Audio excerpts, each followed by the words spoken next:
Vamos seguir, turma. Vamos resolver exercício de domínio de função, que é super importante. Eu falei na aula de funções que saber a condição de existência de uma função é uma das coisas mais importantes. Tanto é que eu botei aqui, ó, o domínio é a condição de existência de uma função. E quando a gente está estudando funções, observe que agora eu chamei de f de x, g de x, h de x, nós temos que pensar em algumas coisas importantes, tá? Lembrar de tudo que a gente já viu na matemática, o que existe, o que não existe, porque vai ser super importante. Definir o campo de existência é procurar se em algum valor o x dá problema. Ou seja, se em algum valor que eu escolho para x, a minha função ela não vai estar definida, a gente não vai encontrar um valor para y. É isso que a gente está procurando. Então vamos começar com uma bem simples aqui, uma função polinomial de segundo grau. Então a gente tem aqui, ó, f de x é igual a x quadrado mais 3x menos 6. Vamos lá, vamos para esse caso aqui. Será que nesse caso, algum valor que eu escolha para x vai dar algum problema que eu não encontre resultado? Não, observe que se eu escolher x igual a zero, eu vou substituir aqui e a resposta vai dar menos 6. Se eu escolher uma fração, por exemplo, eu posso substituir aqui e vou achar uma resposta, talvez um número inteiro ou um número real de qualquer forma, tá? Então, nesse caso aqui, não tem nenhum problema meu x assumir algum valor. Então, nesse caso, a gente diz que o domínio dessa função, tá, vai ser o conjunto dos números reais. Por quê? O domínio, ele é um subconjunto do conjunto dos números reais, tá? Como não tem nenhum problema aqui para qualquer valor que eu encontre de x, eu digo que o real, seja qualquer número que eu escolher dentre os reais, essa função vai me dar alguma resposta, tá?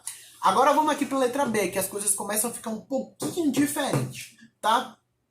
Na letra B, eu tenho uma função g de x, e eu tenho, o que é isso aqui? Isso aqui é uma fração, tá? Eu tenho 2 no numerador e 2x ao quadrado menos 50 no meu denominador, tá?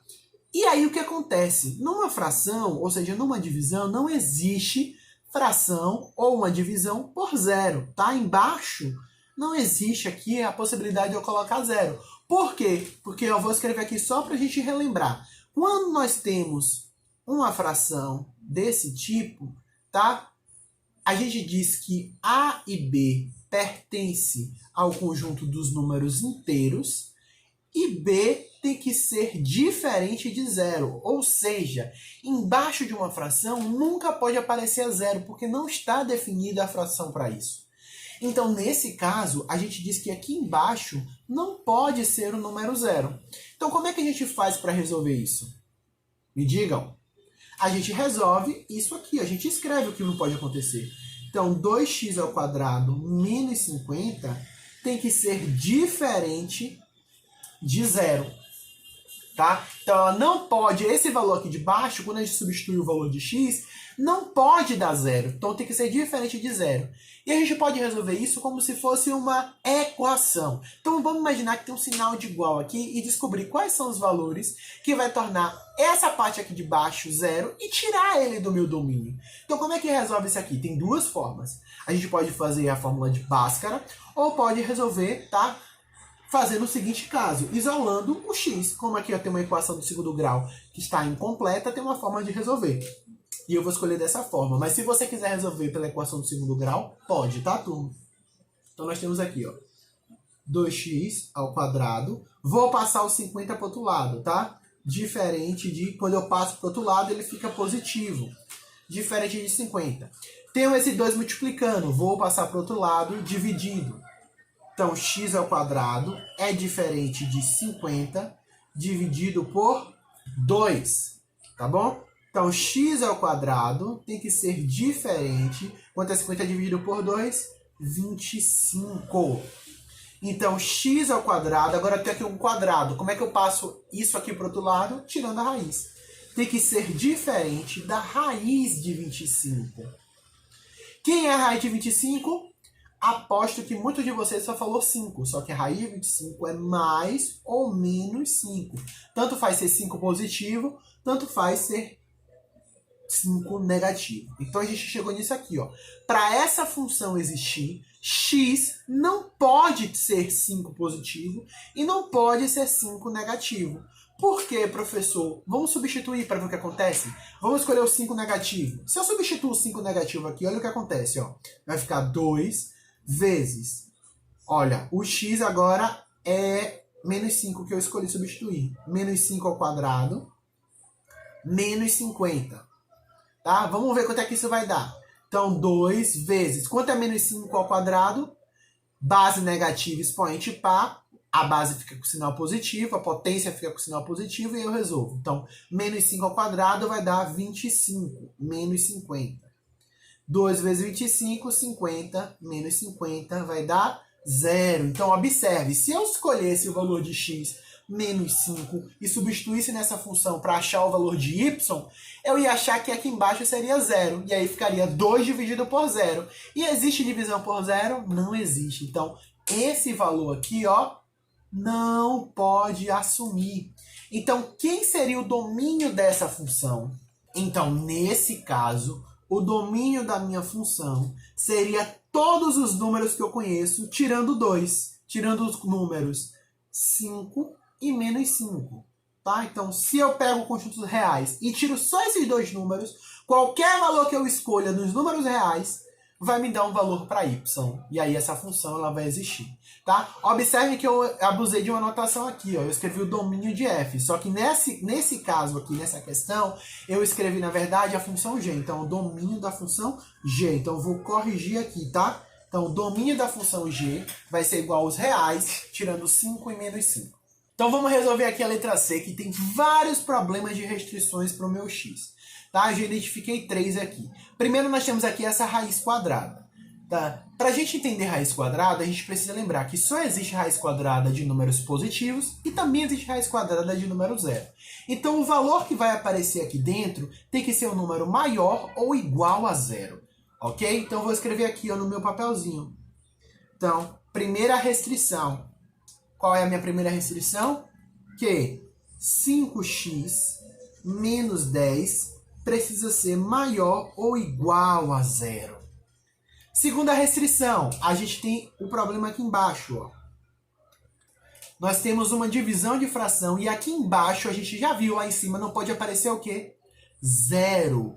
Ou seja, x ao cubo menos 27 tem que ser diferente de zero.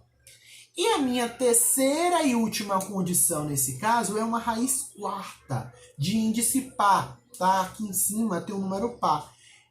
Toda vez que for índice par, só vai existir raiz de índice par se o número for positivo ou se for zero. Então, esse número aqui de dentro, ele tem que ser um número positivo e ele pode ser zero. Só que tem um probleminha. Ele está embaixo. Ele está embaixo, na parte de baixo da fração. E embaixo da fração não pode aparecer o quê? Zero. Então, eu tenho que tirar o zero também. Então, esse número aqui, dessa raiz quarta, ele tem que ser um número positivo. Porque se isso aqui for zero, vai dar indeterminação.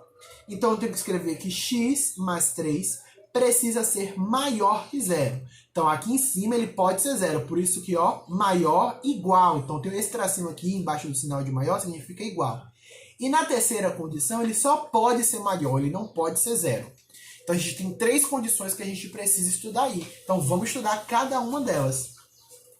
Então, primeira condição, 5x menos 10 precisa ser maior ou igual a zero. Vamos resolver isso aí, tá? Então, 5x precisa ser maior ou igual. Vou passar esse menos 10 para o outro lado. Quando eu passo para o outro lado, ele fica positivo, ok?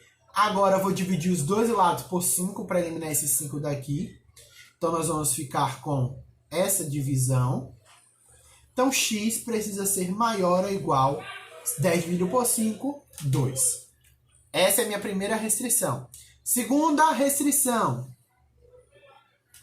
A minha segunda restrição, nós temos aí que x ao cubo menos 27 precisa ser diferente de zero. Então, vou escrever aqui, ó, vou passar o menos 27 para o outro lado. Quando eu passo ele para o outro lado, ele muda o sinal, fica positivo, tá bom? E aí eu vou tirar a raiz cúbica, ó. Essa potência aqui eu passo para o outro lado, tirando a raiz cúbica. Diferente da raiz cúbica de 27. Qual é a raiz cúbica de 27? 3. Por quê? 3 vezes 3, 9. Vezes 3, 27. Então, minha segunda restrição é que x precisa ser diferente de 3. tá bom? E a minha última condição, a terceira, é que x mais 3 precisa ser maior do que zero, tá bom? E a gente vai ter aqui, ó, x precisa ser maior que, vou passar o 3 para o outro lado, ele fica negativo, já acabou, olha, fica bem mais simples. Precisa ser maior que menos 3. Então a gente vai escrever os intervalos de cada uma delas. Então eu tenho aqui, ó, a minha primeira condição, a minha segunda e a minha terceira condição. Vamos lá. Na minha primeira condição, o que eu preciso? Que x seja maior do que 2. Então vamos considerar que 2 seja aqui. Bolinha aberta ou fechada, olha aqui. X é maior ou igual a 2. Então ele pode ser 2. Então bolinha fechada. Então quais são os valores que ele pode assumir? Ele pode assumir qualquer valor, desde que seja maior ou igual a 2. Então, ó, vai até onde? Até mais infinito. Segunda restrição. X pode ser qualquer número. Só não pode ser o quê? 3. Ele tem que ser diferente de 3. Então, 2 está aqui, vamos dizer que nosso 3 está aqui.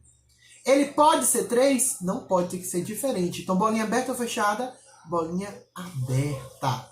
Então, ele pode ser qualquer valor, só não pode ser 3. Então, ó, ele pode ser qualquer valor. Chegou no 3, paro. Depois do 3, continuo. Então, ele vem de menos infinito até 3 e de 3 até mais infinito. E a última condição é que x precisa ser maior que menos 3. Então, vamos supor que o menos 3 está aqui.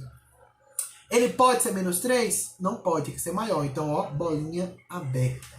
Então, esse intervalo daqui, ó, até o infinito. Então, ó,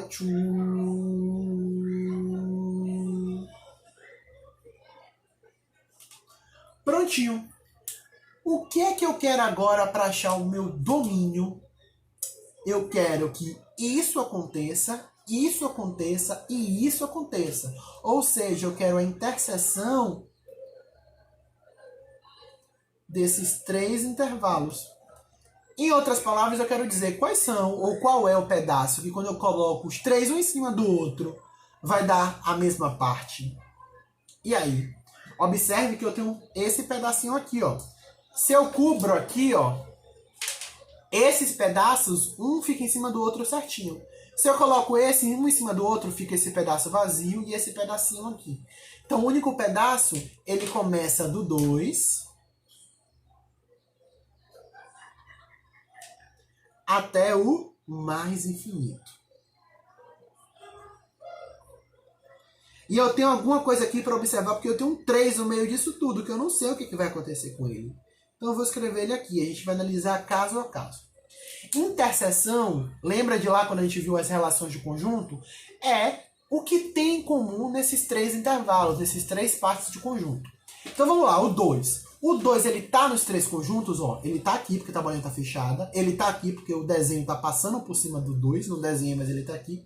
E ele tá aqui também, porque, ó, tá passando por cima dele. Então, no 2, a bolinha vai ser fechada. Então, o 2, ele tá no 1, tá no 2 e tá no 3. Então, ele também vai estar no domínio. Aí, eu vou no 2, ó, fazendo o meu né? Até chegar no 3. E o 3 eu preciso olhar. O 3 tá aqui no 1? Tá. Tá vendo? Não tem nenhuma restrição. O 3 tá aqui no 2? Não tá. Se ele já não tá em um desses pedaços, ele também não vai estar na interseção. Então, bolinha aberta. Porque para estar na interseção, precisa estar nos 3 pedaços. Então, o 3 vai ser bolinha aberta. E depois, ó, vai continuar meu desenho sem nenhum problema até chegar mais infinito. Então, quem vai ser o domínio da minha função? Então, o domínio da minha função, nesse caso minha função é h, vai ser quem? Eu vou representar agora em notação de intervalo. Então, ele começa de 2 e vai até onde? Até mais infinito. Então, eu posso escrever 2 aberto ou fechado? Fechado, muito bem. De 2 até mais infinito. Lembra, mais infinito não é número, então o intervalo sempre vai ser aberto. E o único número que eu vou tirar de 2 a mais infinito é quem? O 3. Então, de 2 até mais infinito, tirando o 3. Ou, turma, eu também poderia escrever isso assim, ó. Poderia ser de 2 até 3, tá vendo? De 2 até 3, que é onde eu tenho um problema. 3 aberto, porque 3 não vai estar. Unido de 3 aberto até mais infinito aberto. Tanto faz ser dessa forma quanto dessa forma. E aí vocês escolhem qual a melhor maneira de vocês escreverem. Tá bom? Espero que tenha entendido. Qualquer dúvida, deixa aí nos comentários. Beijão! Ah, isso aqui foi o exercício da página 25, questão 24, do capítulo 2 do módulo 1. Beijão, turma, e até a próxima aula!